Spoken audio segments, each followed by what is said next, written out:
Welcome to Fuzzled, from confusion to clarity in digital marketing. I'm Paul Culshaw, and I want to open your eyes to clear, simple digital marketing ideas that can help to grow your business. If you've ever felt overwhelmed by marketing jargon or unsure where to start, you're in the right place. Each week, we'll break down one topic in just 10 minutes, no fluff, no fuss, just clarity. Okay, let's get started. Hi, and welcome back to Fuzzled, from confusion to clarity in digital marketing. If you're feeling stuck with what to post on social media, if you're winging it every day and wondering why you're not seeing results, or if you've ever looked at someone else's content and thought, how are they doing it? This one's for you. Today's episode is called Social Media Strategy versus Random Posts, and it's an important one, especially ahead of my free Facebook challenge event called Race to Profitable Growth, which starts on Monday, the 12th of May. Let's get you out of that posting fog and into a place where your content has direction, purpose, and impact in today's big breakdown. Let's start with the basics. What does the word strategy actually mean? In simple terms, strategy is a well thought out plan of action that helps you reach your goals. So without a plan, what you're left with is random actions, and random actions might get you seen occasionally, but they don't move you forward towards anything meaningful. So I like an analogy, so here's one for you. Hopefully you like an analogy too. So think of it like going to the gym. Loads of people go. They do a bit of everything. The treadmill, weights, maybe some stretching if they remember to do it. But when I ask, what's your goal? The answer is usually pretty vague. Maybe it's to lose weight or to tone up, but there's no real detail. No, how much weight do you want to lose? Or by when do you want to lose that weight? Or by when do you want to reach that 5K? There's no real plan to follow. Not that they're doing anything wrong. It's just that they're missing the strategy and the plan of action to reach their goal. And the same applies to your social media content. Random posts might keep you visible and seen on Facebook and Instagram and TikTok, etc., but they won't grow your business in a clear or sustainable way. So let's bring in some clarity. Here's where something called SMART goals comes in.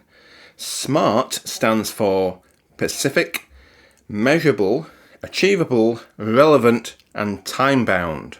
So let me give you two quick examples of a smart social media goal that you could perhaps use yourself.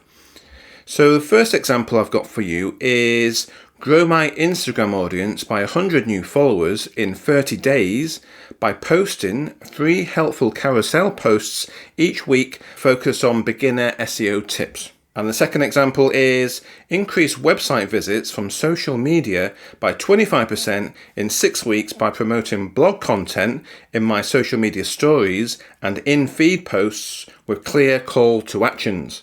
So you can see both of these goals are pretty clear. They tell you what success looks like and how you'll get there. Once you've got goals like that, the next step is making sure your posts are aligned with those goals. And that's where my Growth Optimiser system comes in. It's something I'll be teaching in full inside the Race to Profitable Growth Challenge, which is my 4-day free challenge event. Coming up soon, starting, as I say, on Monday the 12th of May. So let's get back to the Growth Optimiser system. And what's that all about? Well, the Growth Optimiser system is built on 4 key pillars. Foundation, getting clear on who you are, who you help, and what you offer. Framework, creating a structured, repeatable content plan. Fellowship, building connection, community, and genuine engagement. And a little bit of finesse, refining and improving with data and consistency. So a little bit more advanced, that final one. So if you are starting out, if you're an aspiring entrepreneur, if you're in your first few years of business, focus on the foundation first of all, framework and fellowship. And together, these pillars will help to take your strategy from paper and planning into real progress.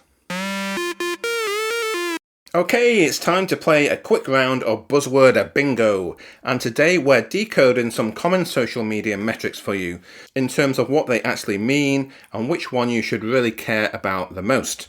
So the main social media metrics, which you may have seen but you might be confused about, are reach. What's reach all about? So reach is the number of unique people who saw your content, who saw your posts. Then we've got views, which is how many times your content was viewed. And that can include repeat views as well by the same person. Interactions are basically likes, comments, shares, and saves, basically any engagement on your social media posts.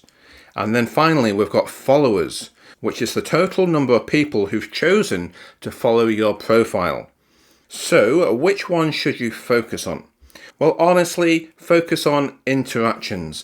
They're the clearest sign your content is resonating with your target audience and your ideal client. So, a small post that gets 5 comments and 2 shares will outperform a post that's seen but pretty much ignored. So, don't just chase reach, aim for connection. So onwards we go, my friends, and today we've got a new segment of the show which is called the Content Clinic. And the Content Clinic is all about me sharing insights based on social media content, web pages, blogs, content in general that I've seen, that I've audited, and I'm going to share the main things that can be improved on that content. So perhaps you can resonate with what I'm saying here and improve your own content as well. So here's a common issue I see all the time. People think they have a posting problem, but really they have a messaging problem. If your audience isn't sure what you do, who it's for, or who it helps, they'll scroll past.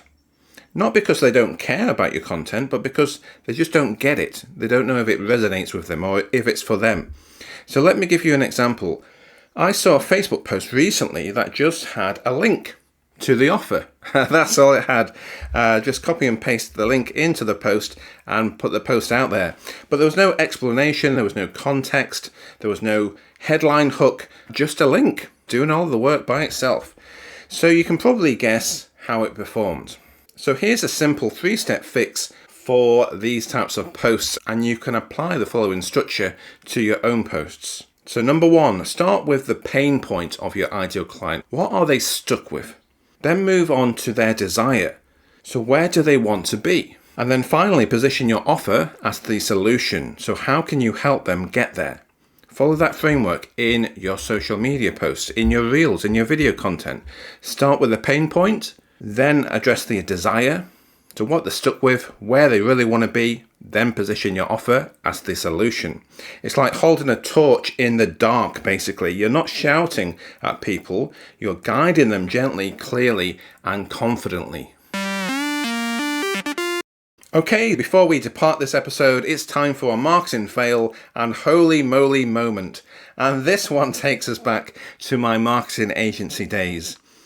So I remember when we were launching a brand new website for a local business client, and everything was pretty good to go. We've been working on the website for a number of weeks. We'd written the web page copy, the text, the headlines. We'd been working with a developer and a designer. We'd been applying some good SEO onto the website as well. And as I say, the website was pretty much good to go. So the client was on a Zoom call with us and they were excited for the big moment. So I hit publish to publish the website. And I noticed as soon as I hit publish, the homepage header, the main headline basically on the homepage read Welcome to the name of the client, obviously. But Welcome, what's that all about? Yep, welcome, not welcome, welcome. Somehow, despite 4 rounds of checks it has slipped through, the client spotted it immediately. Why hadn't I? Why hadn't we? And amazingly, they just burst out laughing. So we fixed it within 60 seconds, but that word has haunted me ever since. Welcome. The moral of the story then is always get a second pair of eyes before you hit publish. So as a quick recap then, in this episode we went through how posting randomly might feel productive, but it rarely leads to real growth. A social media strategy starts with SMART goals and a clear message. Remember, I also talked about my Growth Optimiser system and how it can help turn your good intentions into results. And you can learn about it inside my free Facebook challenge called Race to Profitable Growth, which starts on Monday, the 12th of May. And if you're listening after that date indeed, you can check out the waitlist so you don't miss the next one. And remember, you don't need to post more, you just need to post with purpose. Thanks for tuning in to Fuzzled, from confusion to clarity in digital marketing. If you found this episode helpful, please subscribe and share. It really helps content creators like me reach more people. And if you're ready to take your business to the next level, check out my Digital Success Academy. It's packed with step-by-step video trainings, templates and tools to help you grow your business with confidence. You'll find all the details at paulculshaw.com. See you next time, and remember, clarity beats confusion every time.